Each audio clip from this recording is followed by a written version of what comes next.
কখনো কি ভেবে দেখেছেন বাংলাদেশে গাড়ি আবিষ্কার করা না শিখিয়ে গাড়িকে আবিষ্কার করেছে সেটা শিখায় কেন? আসলে আমাদের দেশে শিক্ষা ব্যবস্থা অনেক বেশি উন্নত। দেখুন, পৃথিবীতে অন্য সব দেশ শুধু নতুন নতুন জিনিস আবিষ্কার আর বানানোর মতো অদরকারি কাজে ব্যস্ত, আর আমরা মনোযোগ দিয়েছি আসল কাজে, অর্থাৎ শুধু জ্ঞান অর্জনে। মোবাইল ফোন কবে বানানো হয়েছে, কে বানিয়েছে, তার 14 গোষ্ঠীর নাম কি, এগুলো জানাটাই তো আসল শিক্ষা।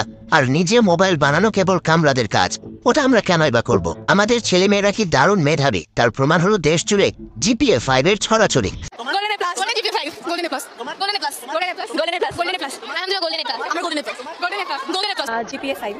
আমি জিপিএ 5 পেয়েছি, এটার ইংলিশটাকে বলেন।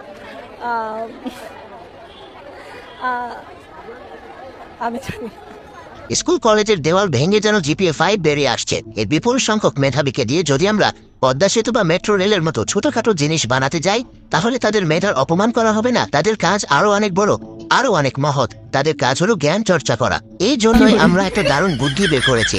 চীন, জাপান, রাশিয়া, কোরিয়ার মতো দেশগুলোর ইঞ্জিনিয়ারদের তো তেমন কোনো কাজ নেই, তাই আমরা তাদের ডেকে আনি। ওরা এসে আমাদের পদ্মা সেতু, মেট্রো রেল, পারমাণবিক বিদ্যুৎ কেন্দ্র, এমনকি কয়লার খনি পর্যন্ত বানিয়ে দিয়ে যাচ্ছে।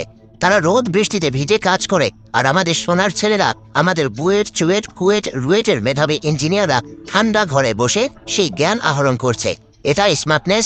ওরা বানাবে আর আমরা শিখব। ভাবুন একবার, আমাদের ইঞ্জিনিয়ারদের কি পরিমাণ পড়তে হয়। পদ্মা সেতুর দৈর্ঘ্য কত কিলোমিটার, এর মধ্যে পিলারের সংখ্যা কত, মেট্রো রেল ঘন্টায় কত কিলোমিটার বেগে চলে, কোন স্টেশনে কয়টা সিঁড়ি আছে, রূপপুর পারমাণবিক কেন্দ্রের চুল্লির উচ্চতা ঠিক কত ফুট, এসব কি আর চারটিখানি কথা? জাপানি ইঞ্জিনিয়ার হয়তো মেট্রো রেল বানাতে জানে, কিন্তু তাকে যদি জিজ্ঞেস করা হয় ঢাকার কোন কোন এলাকার উপর দিয়ে এটা গেছে, সে কি এটা মুখস্থ বলতে পারবে? পারবে না। কিন্তু আমাদের বিসিএস পরীক্ষার্থীরা পারবে। এটাই হলো জ্ঞানের গভীরতা।